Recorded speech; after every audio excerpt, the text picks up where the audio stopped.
On Thursday the 7th of June 2007, most people in Newcastle and the Hunter were looking forward to a relaxing long weekend, planning a few days off.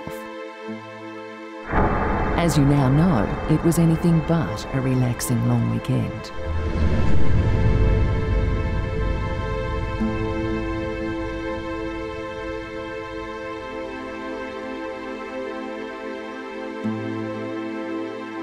I'm Carol Duncan from 1233 ABC Newcastle, and like most people in the Newcastle and Hunter region, I will never forget the weekend when storms and floods closed down the heart of Newcastle.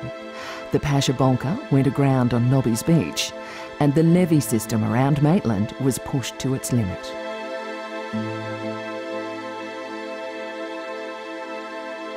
Over the 4 days of the storms and flooding, I, like my colleagues here at 1233, kept you company around the clock. We talked with you, on air and off air. We kept you up to date with vital information, and we shared your experiences.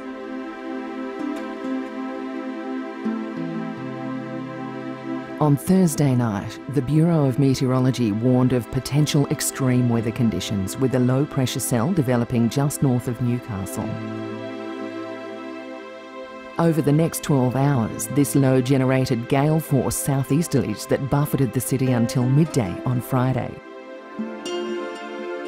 Redeveloping in the middle of the afternoon as a line of thunderstorms that ceaselessly battered Newcastle throughout the evening, causing life-threatening flash flooding in low-lying areas.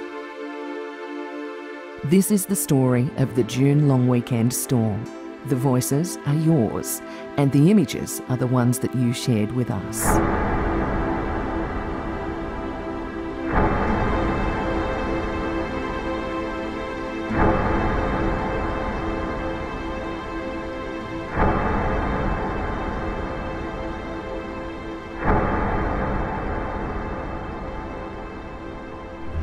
There's no point people trying to drive to Newcastle East to see anything. It's completely counterproductive, and people are driving around without their lights on in the heavy rain and hail. It's very hazardous. If anyone's listening in the car and you have to be in the car, turn Stay your out of the lights on city and go home as soon as you can. Be my Yeah. advice. About 9,000 homes and businesses are without power across the Lower Hunter due to the wild weather bringing down trees and power lines. The SES has received more than 80 calls for help this morning. The wet weather and debris is causing havoc on the roads, and police are urging motorists to drive to the conditions. And there's power lines whipping around on the ground. There's police and fire stations there, but you can't get through at all.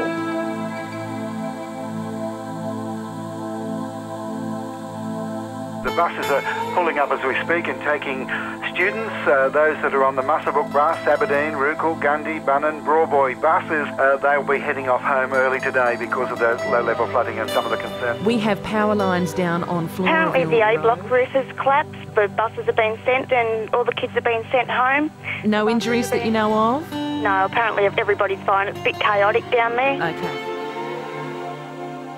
My husband's just had to piggyback me out of the golf club because all the water was coming in. From the New South Wales Department of Education and Training, they are advising parents that as a precaution and due to the adverse weather conditions, Central Coast, Lake Macquarie, Newcastle, Lower and Upper Hunter students should be collected from schools and TAFE colleges if at all possible. That is all schools. There's a severe weather warning in place for flash flooding and dangerous surf and hazardous winds, a gale warning for coastal waters and a sheep grazier's warning. There are currently 11,000 homes estimated to be without electricity in our area.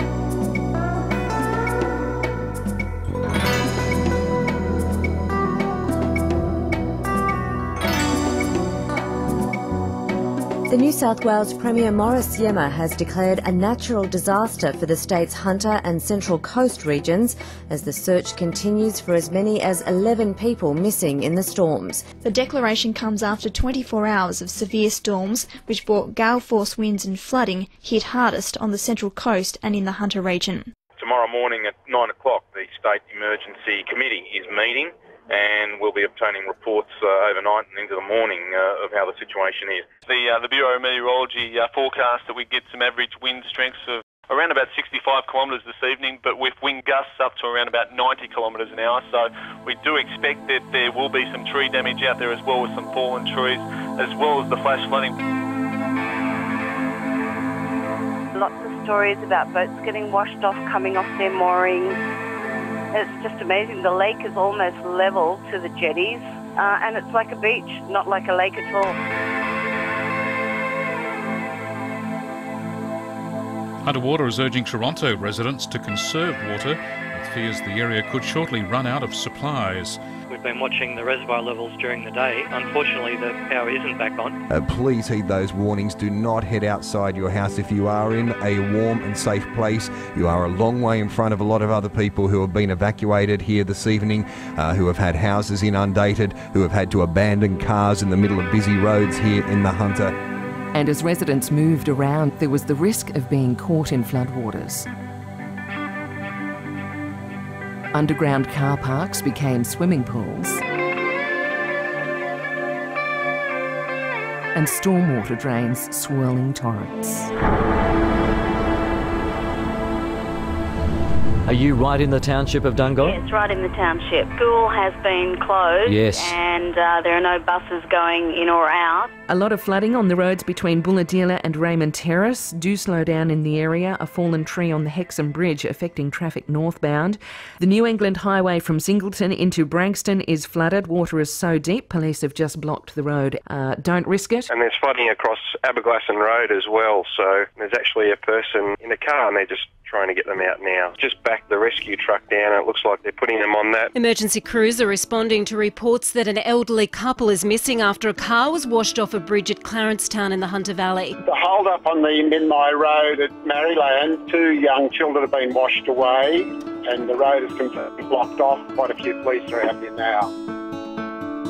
My son flew back from Melbourne today and it was a beautiful day in Melbourne, he said, and he couldn't grasp the gravity of what was happening up here and he was just appalled when they started their descent from Sydney.